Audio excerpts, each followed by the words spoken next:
Coba deh bayangin, momen ketika kita akhirnya bisa beli mobil impian setelah nabung lama. Buat yang suka otomotif, otaknya pasti langsung mikirin modifikasi kan? Ganti pelek apa ya?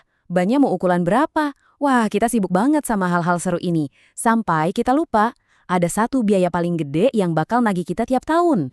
Dan jreng-jreng, tiba-tiba datang tuh surat cinta dari Samsat. Yap, tagihan pajak kendaraan tahunan. Sebuah kewajiban yang jujur aja bikin banyak pemilik mobil di Indonesia agak-agak senut-senut tiap kali tanggalnya dekat. Tapi, semahal apa sih emangnya pajak kita?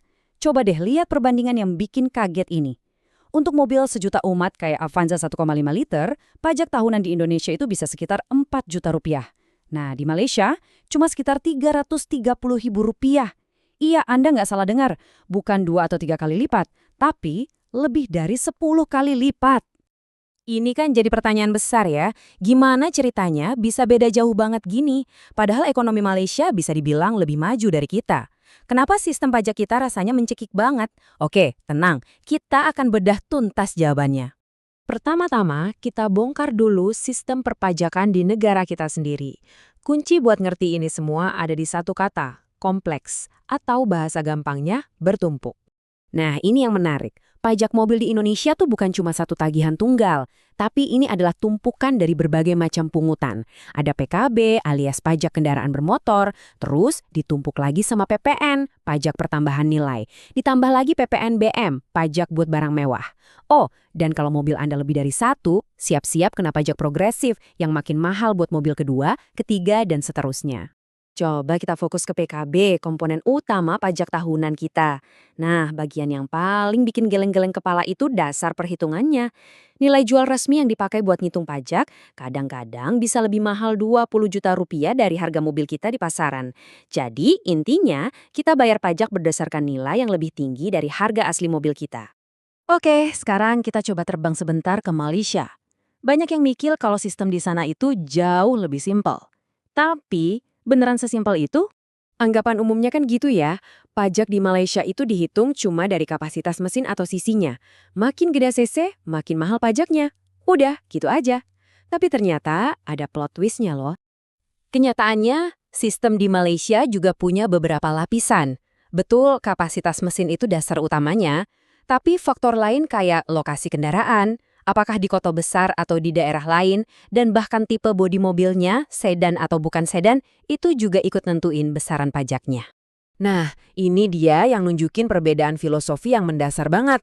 Di Malaysia, pajak itu dipakai sebagai alat subsidi. Pajak di wilayah maju kayak Kuala Lumpur dibikin lebih mahal dan uangnya dipakai untuk bikin pajak di wilayah Malaysia Timur jadi 50% lebih murah. Kalau di Indonesia, trennya seringkali kebalikannya, di mana daerah yang lebih jauh justru bisa kena biaya yang lebih tinggi tanpa ada subsidi silang yang jelas. Perbedaan ini membawa kita dari pertanyaan gimana sistemnya bekerja ke pertanyaan yang lebih penting. Kenapa sistem ini dirancang kayak gini? Apa sih tujuan dibalik kebijakan pajak masing-masing negara? Kalau kita tanya pemerintah Indonesia, jawaban resminya sih begini. Pajak yang tinggi itu katanya disengaja. Tujuannya mulia, untuk membatasi jumlah mobil di jalan yang harapannya bisa ngurangin macet dan polusi. Nah, ini pertanyaan buat kita renungkan sama-sama. Coba deh lihat kondisi lalu lintas dan kualitas udara di kota-kota besar kita. Apakah tujuannya tercapai? Kalau kita jujur sama diri sendiri, kayaknya kita semua tahu jawabannya. Kebijakan ini belum berhasil. Terus kalau nggak efektif, kenapa nggak diturunin aja? Jawabannya simple, uang. Pajak kendaraan itu salah satu sumber pendapatan negara yang paling penting, baik buat pemerintah daerah maupun pusat. Makanya penagihannya gencar banget, kadang sampai ada ancaman blokir STNK segala. Oke, sampai sini kayaknya Malaysia menang telak ya. Tapi, eits, tunggu dulu. Ada satu kepingan puzzle terakhir. Sebuah biaya tersembunyi dari Malaysia yang bakal mengubah perhitungan kita semua. Jangan keburu seneng lihat pajak Malaysia yang super murah itu. Karena selain pajak jalan, ada satu lagi biaya yang sifatnya wajib buat tiap pemilik mobil di sana. Biaya itu adalah asuransi. Setiap mobil di Malaysia wajib punya asuransi yang nge-cover cedera atau kematian pihak ketiga kalau sampai terjadi kecelakaan. Biaya dasarnya aja bisa sekitar 2 juta rupiah setahun, jauh lebih mahal dari pajaknya sendiri. Nah, sekarang ayo kita hitung totalnya. Di Indonesia, untuk Avanza tadi, biayanya sekitar 4 juta rupiah murni buat pajak. Di Malaysia, pajaknya 330.000, ditambah asuransi wajib sekitar 2 juta. Totalnya jadi sekitar 2,33 juta rupiah. Jadi bedanya jadi lebih tipis, tapi tetap aja masih signifikan. Dan inilah vonis akhirnya. Bahkan setelah ditambah biaya asuransi wajib yang lumayan gede, total biaya tahunan buat punya mobil di Malaysia ternyata tetap jauh lebih murah kalau dibandingkan dengan di Indonesia. Jadi poin krusialnya tuh di sini. Ini bukan cuma soal mana yang lebih murah, tapi soal nilai yang kita dapat. Di Malaysia, dengan biaya tahunan yang lebih rendah itu, para pengemudi dapat imbalan yang nyata banget, perlindungan asuransi.